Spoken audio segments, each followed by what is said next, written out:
Okay, I think we're live. You are. This is so cool. Okay. Hi guys. I'm trying Be Live, recommended by Jenny. So we're gonna see how this works. I don't know. I know it's a little early, so I guess we can give people just a minute or two to come on. But so for those of you who will be coming on, we're gonna be talking about Facebook and all the exciting things that have been going on with the changes. So I don't know, should we wait for a minute or two or We can just get right into it because, to be perfectly honest, and I told you this in Messenger, you probably thought I was kidding. I literally will turn into a pumpkin at like 10 o'clock. The fact that I'm still like makeup and like dressed is a miracle because I like have little ones. So normally like 8 o'clock, I'm in my jammies and my glasses are on and there's no makeup on whatsoever. Okay. So. Well, thank you. I also have to say I see a little Mickey Mouse behind you. The Mickey Yes, Mouse. we are going to Disney for the first time in a couple weeks, actually, in the first weekend, full week in March. So for the first time, my girls are so excited. We're so excited. We had a Mickey Mouse themed birthday party. But anyways, so then, yes, let's get started. So we're talking today about Facebook and the changes and what that means for the community and just all that stuff. So why don't you dive in by telling us more about you, please? Absolutely, of course. So I am Jenny Melrose. I have a lifestyle site, the Melrose Family, where I create quick and easy recipes and projects for busy parents. I have had that for 8 years. So at this point, I'm a dinosaur. When I describe it to people, I have been around before. I was around before Pinterest was around. So yes, I've been around for a very long time. But I also have jennymelrose.com where I help influencers and bloggers learn to monetize and grow their sites. I was a former teacher and in inner city school district, and I replaced that teaching income with my sponsored post income. So that's what is really my jam. But because I've been around for so long, I've kind of gone through all the changes and dealt with all the algorithms and figured out ways to get around it that works better for my audience anyways. So that's really awesome. I love that. I kind of have a similar background. So then, but you've been growing both using Facebook, I guess, obviously, and other programs. Yes. And but what made you decide like that you like talking about Facebook and using Facebook? For me, it was, I don't honestly like it. I will be totally honest. I despise Facebook, but I understand that I need to have it in order to be an influencer and be part of it. I actually fell back in love with Facebook because years ago when I was, Facebook first started, I was first blogging, everything would just kind of show up as it was. There was no algorithms. It was a free-for-all, and you actually got traffic from Facebook. We don't anymore. But what has happened is I fell back in love with it when I started live broadcasting because it gave me that chance to really get to know my audience. For so long, once the algorithms came into place on Pinterest and Facebook, it became only about driving traffic and not understanding who your audience was, not knowing what they wanted from you. And once I actually had a chance to start to live broadcast, it changed pretty much the way I do everything. I really saw a difference in the interaction, what products I was able to put together for them because they were talking to me instead of just, seeing my post and liking it, but not actually interacting. That makes sense. And I know they're talking, almost everybody recommends doing live video of some sort, especially since I want to say 2016 was the year video in general just really kicked off, but everybody likes that you could like pre-record video. And now it's really all about live video and how important that is. So how have you been bringing in live video into your community? So I started live broadcasting probably about a little over a year ago, and using it on both of my outlets. So I have the Melrose Family. I also have the Jenny Melrose side, which talks to bloggers, blogger to blogger. But I also have that other side that doesn't just talk to bloggers. We're also talking to, you know, moms that are at home with their kids. We started a weekly show where we were able to have a time and a specific day of the week where my audience knows that I'm going to be going live, and there's a specific topic that kind of falls into a series. Like in the last couple weeks, we've been doing goal setting for the people on the Jenny Melrose side. And then we have just been adding more and more shows that are consistent, because I'm training my audience rather than waiting for my content to come up in their feed. I'm training them to go to my page, which is what we need to learn to do. As business pages, with Facebook's new algorithm 0, they're saying, it is less likely that you are going to come up naturally in the feed. They want it to be friends and family, which I understand and can appreciate. They want this better experience for people, and less of wasting time staring at tasty style videos with like drool coming down. So I get that. But at the same time, if you are able to train your audience to know to just come to your page to get your content, you're still going to have that presence with them. And for a lot of people, I think that that's kind of scary, especially if you're starting out and you don't have a huge page. But if you start training them just with having consistency, having specific shows at a certain time, it can make it so much easier for them to know where to go. It's the same thing on Instagram. Facebook owns Instagram. You have to find ways around this. And using Instagram Live as well as Instagram Stories is a huge way to be able to get around and really start to connect with your audience. I'm typing that link you sent me, now that we're talking about Instagram Stories, about your, what? I guess you can tell us about it later. Well, why don't you tell us about it now? Totally fine, of course. So I started using Instagram Stories probably about a year ago again with live broadcasting. I kind of all jumped in at once. I'm one of those that I don't really hold back. I like to just kind of get into that water and test it out to see how it's going to work for me. So for me, with Instagram Stories, what we've done is we've kind of played around with it to see what works best, what are the features. And I put together a free training that your audience can use, where we talk about the 20 different Instagram story features that you may not know that's actually available, to make sure that you're standing out, so that you're not just putting stories out there that are random kind of stuff.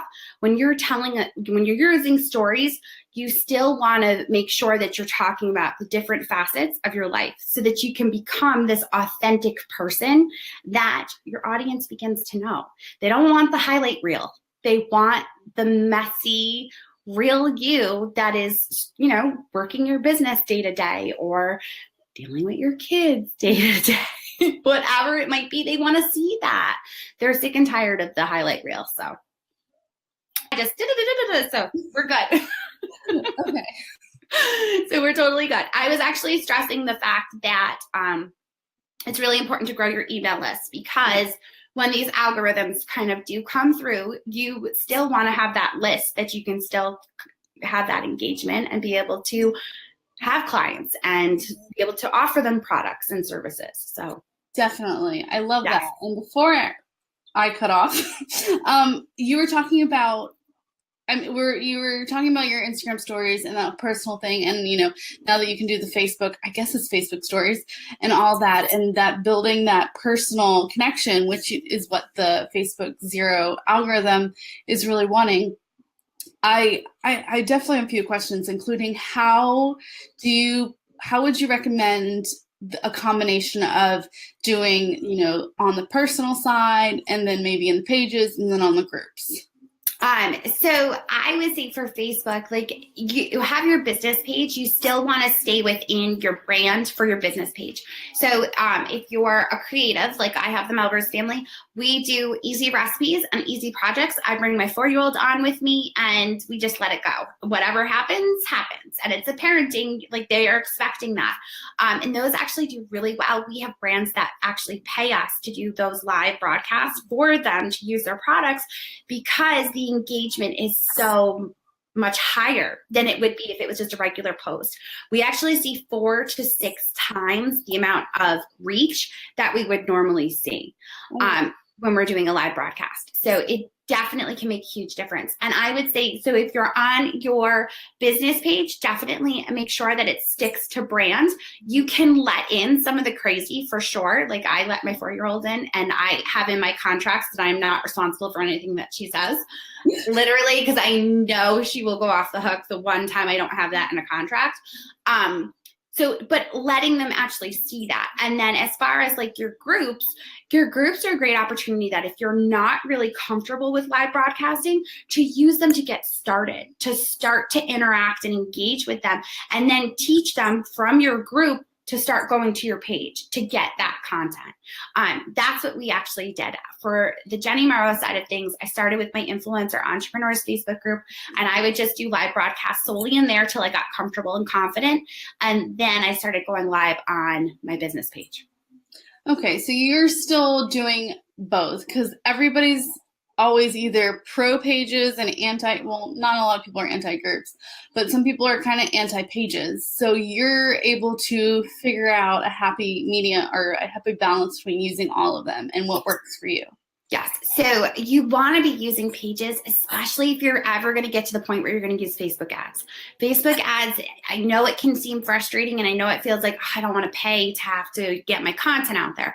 But if you are seeing the return being 40% profit, it's worth it to be using Facebook ads. So if you're using your page, you're able to collect all of that data from the people that are coming to your lives, how long they're going to be on your live broadcast, to then going over and clicking through to your sales page or to your freebie that you're promoting, because you're always promoting your freebie in your live broadcast because you want to grow your email list. So all of that data is then collected, and when you go to sell a product or you go to do a free live event that is going to sell a product, you are able to target those specific people. So yes, I think you can say don't have a business page, but unless you're not looking to make a profit, I would say definitely have one, because at some point you're gonna have the money to be able to put towards Facebook ads or to put toward Instagram ads, because Instagram ads are converting really well right now too.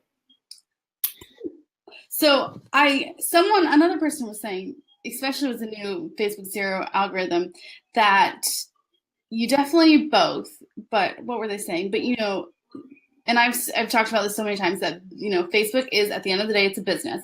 It wants to have really great things for its users, the non-payers. But if you're going to be a business, it's like a pay to play. So right. The whole thing that, having that balance between the groups, the personal and the pages, and how that plays out.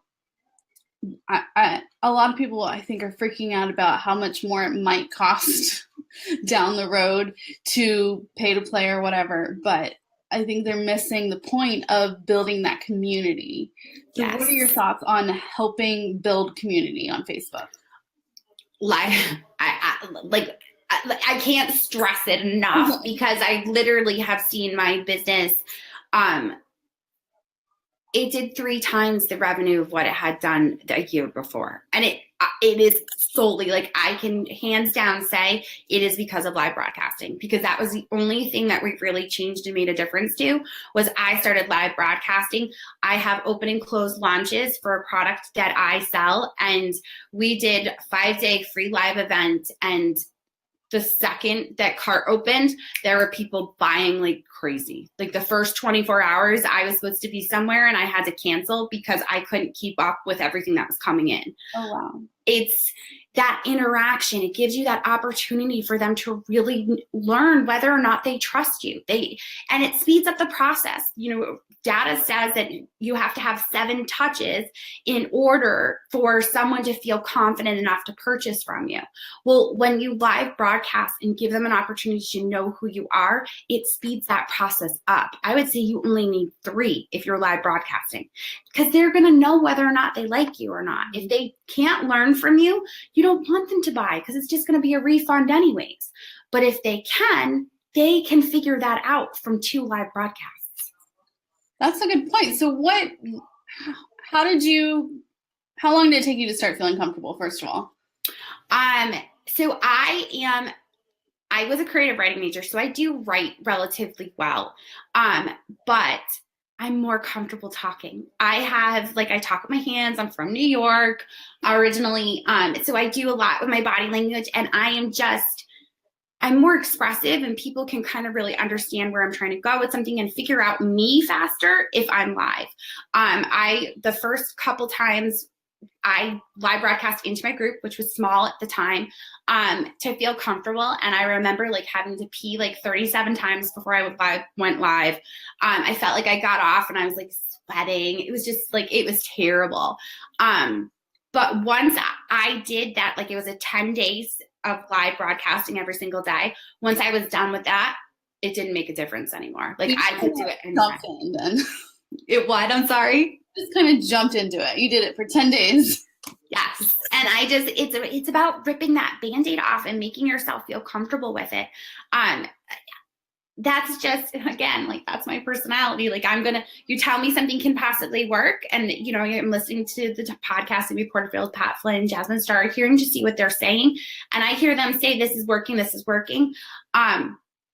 You can bet I'm going to jump. Like Amy Porterfield, I remember there was a podcast episode 2 years ago where she talked about all the different things that you needed to do for that year. And she was like, don't do them all. And I went, check. And we started a podcast, and we started live broadcasting, and we started all these crazy things. And all it has done is made me more comfortable and confident in what I am trying to kind of bring to my audience and the new audience that I kind of am trying to find as well. That's so true. I love Amy Porterfield, and she recently was saying how uncomfortable live video made her, you know, for her own insecurities. And what helped me, honestly, was starting the podcast first, doing the audio, figuring out, I'm nowhere perfect, even on podcasts, but at least making that little stepping stone was really helpful for me. Because I'm like you, or I think it was you that were saying, well, sometimes I can just blabber on. So yes, that. What tips or tricks have you learned to help you stay on top of, you know, well, I guess first off, how often do you go live? I go live now on the Jenny Melrose Facebook page every Tuesday at 11 a.m. Eastern. And then we go live every Thursday at 10 a.m. Eastern, where I'm actually, those are my interviews that I do on Thursdays with other business owners to kind of spotlight their business is what I do. And then I go live on Instagram every Monday at 8:30 and every Wednesday at 3 p.m. So, and the Instagram live is brand new. We just started that last week, and it's where they actually request access, and we do it like I would do a 15-minute coaching session. So they hop on, they request access to come on live. They come on live and they ask me a question about their business. And I just give kind of like I would in a one-on-one session, my guidance and what way to go with it. I finished it literally at 8:50 before I came to you. Oh, no.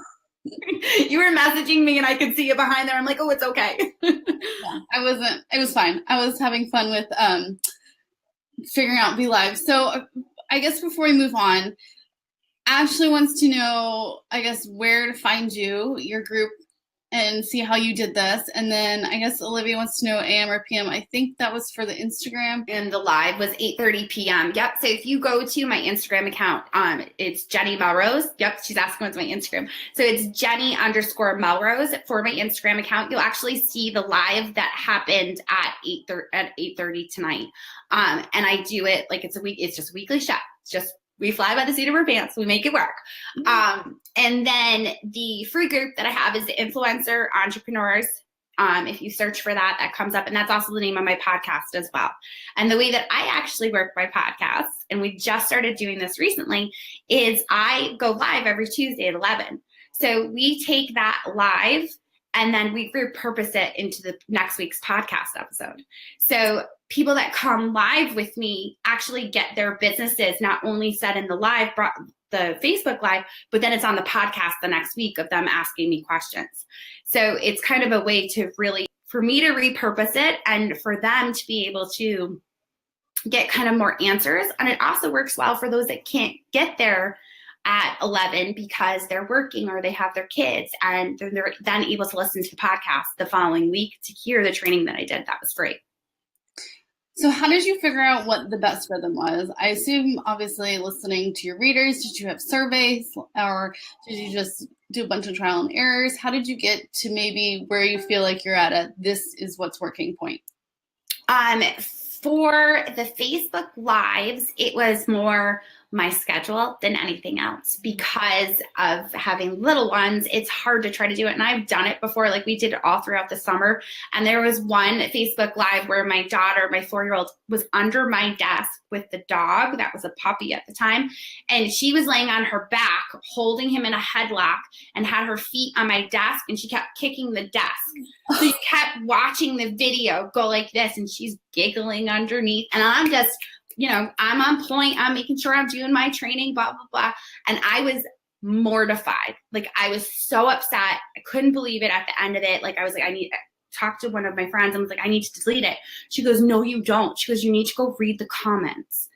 And I went and read the comments, and it was that was like a turning point for me. My audience really understood me a little bit better because they swatched me with my 4-year-old and saw how I dealt with it and still was able to stay on task. And I think they just related to me more than anything else. I wasn't this person that was trying to sell them something anymore.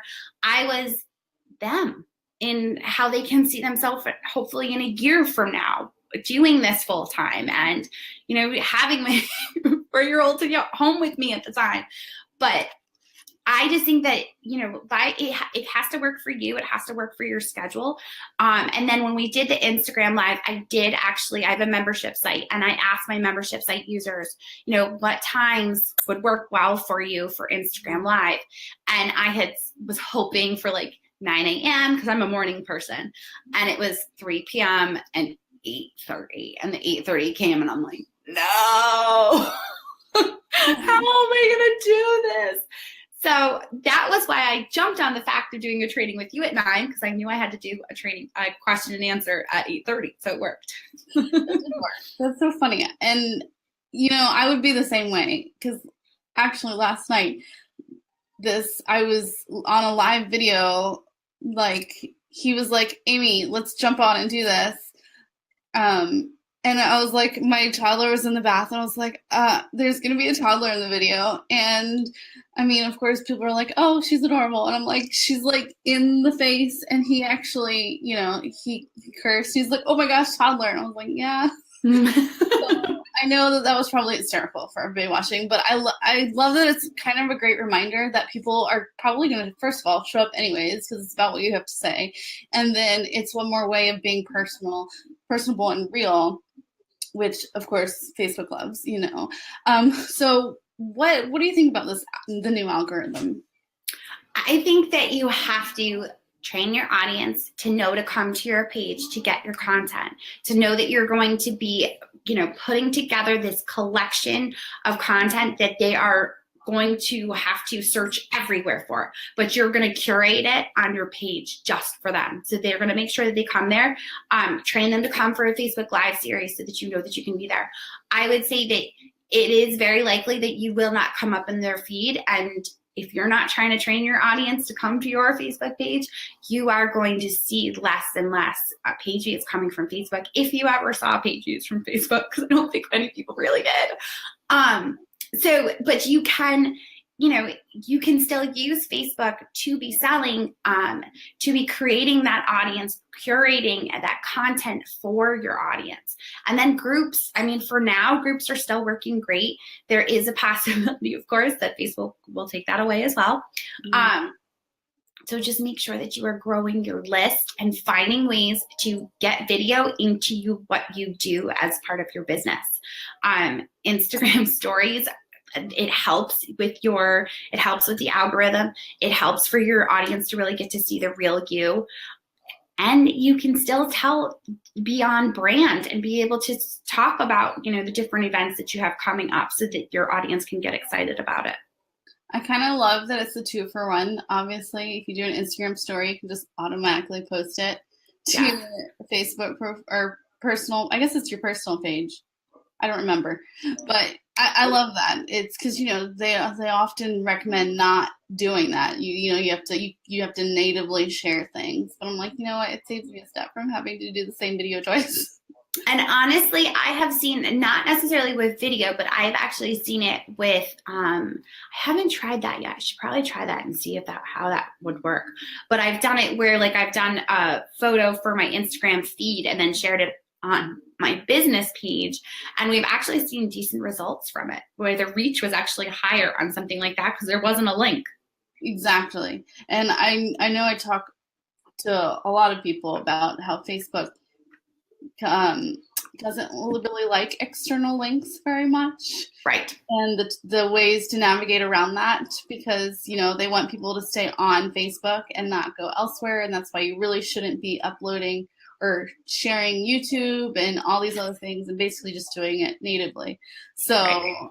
But it doesn't really matter when it's an Instagram story, Facebook story, or all that stuff. Right.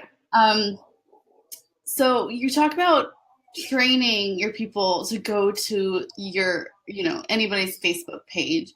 I guess it doesn't really matter. It's all probably the same techniques, but do you mind sharing some ideas for how we can do that?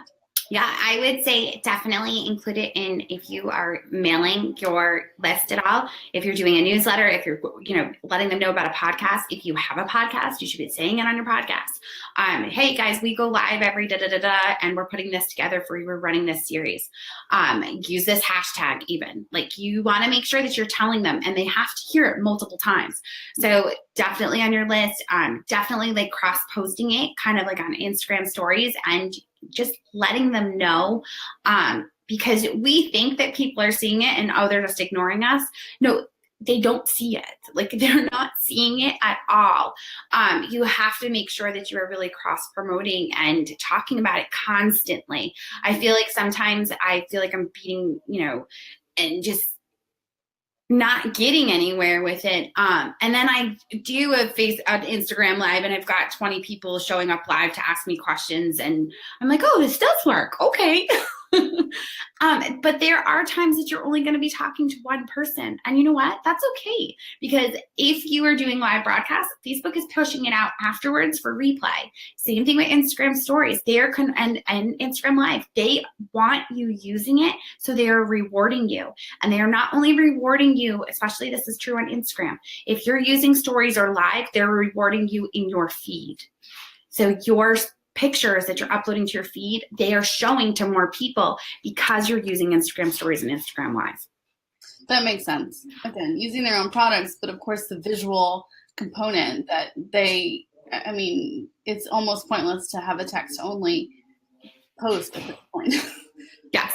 But obviously that, and then you had another point that I already forgot. Oh well, but yeah, these are all some really good points and you've kind of reinforced pages, because a few of the people, well, it's pretty split, but like I said, it's groups or pages where you focus on it, and I guess you're just reinforcing that pages isn't necessarily lost cause, because someone recently was saying groups, because that's where you build a community and the connection, and then pages is just for ads, but we're a business too, so having that storefront is obviously important.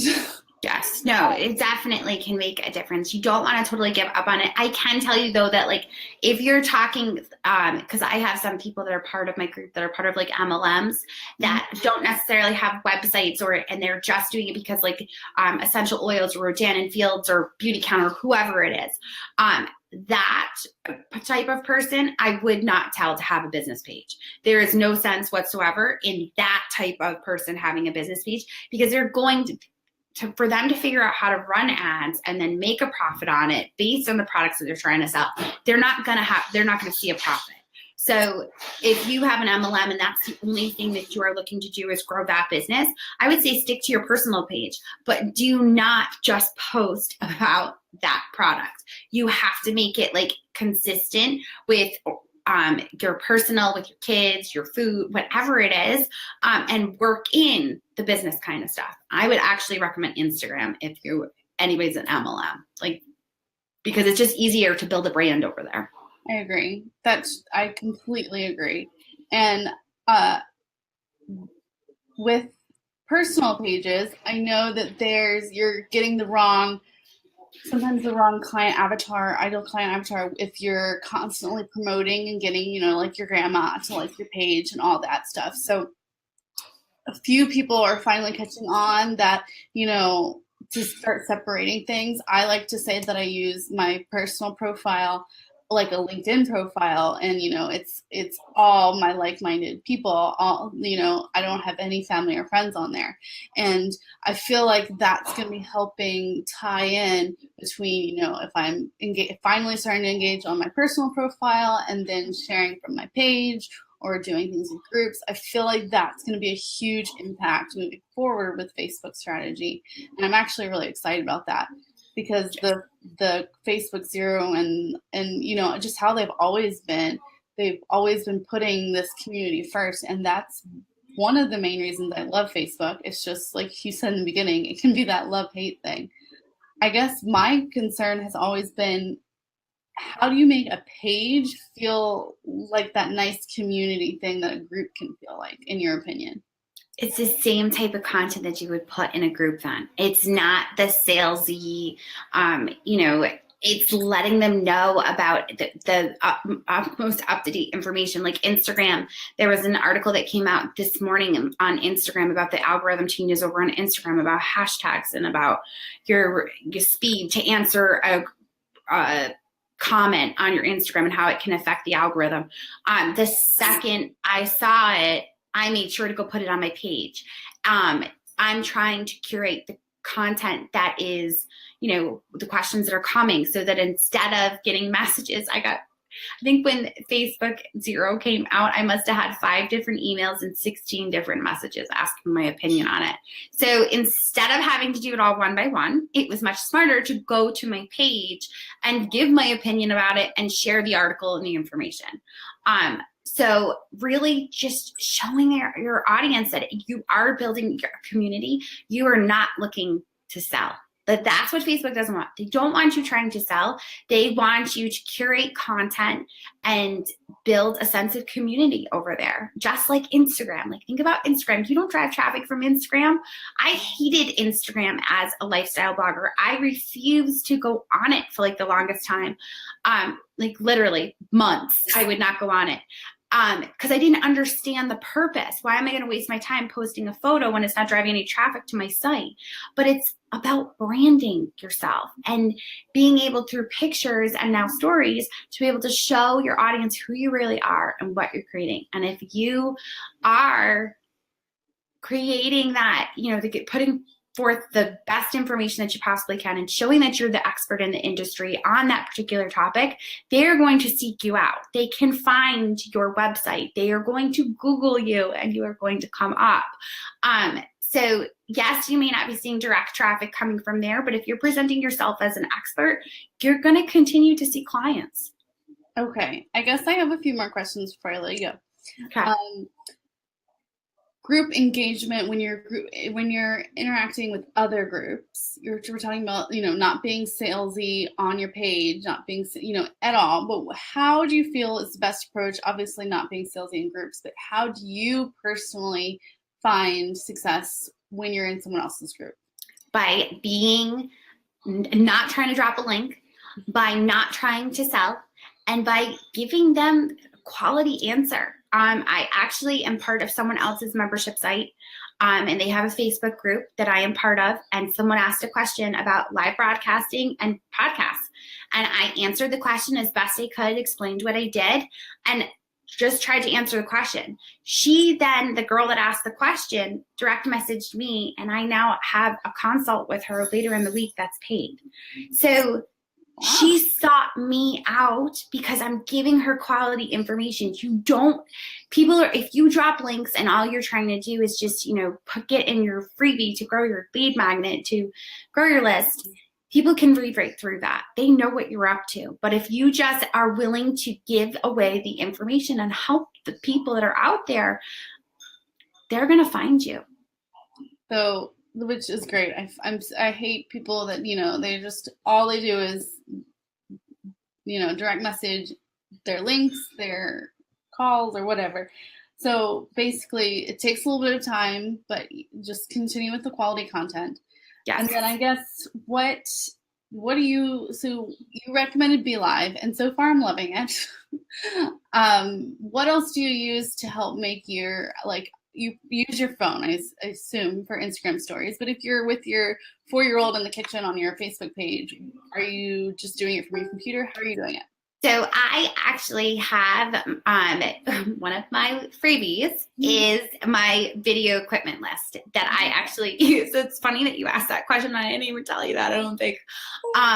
So I use, I have like a little, it depends where I am, but I have a couple different, oh my God, what are the words? I can't think of the word. It's actually behind me probably in one of these drawers, I think. Oh, I can't reach it. I can't think of the word. When you set something, a what? A tripod? Yes. Oh my God, I could not think of the word. I'm telling you, I'm about to turn into a pumpkin. It's almost 10 o'clock. I told you. My brain stops working. Yeah, so a tripod. So I have one of those tripods that has like the monkey arms, and we'll like wrap it around something because my kitchen is not set up for them to be able to see me, my 4-year-olds, and the rest of like my stove to be able to do things like that. So we use a tripod where we like wrap it around a towel rack, and it looks all. Oh my gosh. But it works. It works. We've used it multiple times and it kind of make sure we get the angle. I am a huge believer in lights. Like it is, almost 10 o'clock here and it's dark. I don't have any of my actual like house lights on. My lights are on. So I have 2 lights that are off to the side that I use during the day. Oh my gosh, look how professional you are. And they literally just sit in my office. Like I don't take them down. So like people come to my house and they're like, what's going on? And my husband's like, no, she's not doing anything inappropriate. But I also use sometimes like with my phone, I use a little star, little one. I don't know where that is either. I should have this kind of stuff available. And then I do use my phone. I used to use Zoom, but then I started using Be Live because you can screen share with Be Live as well now. And you can obviously do interviews. You can have multiple people in. I still do use Zoom, but not for Facebook. I use it for my for consultations and things like that. And then, I mean, honestly, when you're going live, the biggest thing is your light and having your phone or your computer, wherever you're going live from, stable so that it's not, one of these where you're you can't watch one of those, when people are just moving. I had one person, no, especially not 4-year-olds, definitely not. And just being you, honestly, because that's what people want to see. I did an entire, there's a podcast episode that actually talks about the way that you should set up a Facebook Live, the points that you want to hit on, because it is a Facebook Live. You have people coming in and out. There's certain things that you want to make sure that you do so that you can attract them and get them to stay with you a little bit longer. And I also really push the fact that you should always link to your freebie when you're doing a live broadcast. Perfect. I love those tips. And you said you have a freebie with your equipment. So yeah. I'd like to share that probably, I guess, after in the comments. And okay. Thank you so much for joining us. No, of course. Thank you for having me come in. I appreciate it. If anybody has any questions that come in like tomorrow, whenever, watching the replay, just send me a message or tag me I think I'm in the group now, right? I'm not sure. Okay. Well, tag me. And if I don't answer, send me a message and be like, hey, idiot, you said you were going to come in. Like, get over here and answer this question. Let me just because this is so fun. I'm still learning this. So I'm putting that you're under your full name. You're Jenny Russell Melrose. That's my personal profile. The business page is Jenny Melrose. So never mind, guys. Yeah. It's just, yep, Jenny Melrose. That's the business page. Yep, it'll pop right up. Okay, perfect. Well, thank you again, and go to bed. Thank you so much. I will. I appreciate it.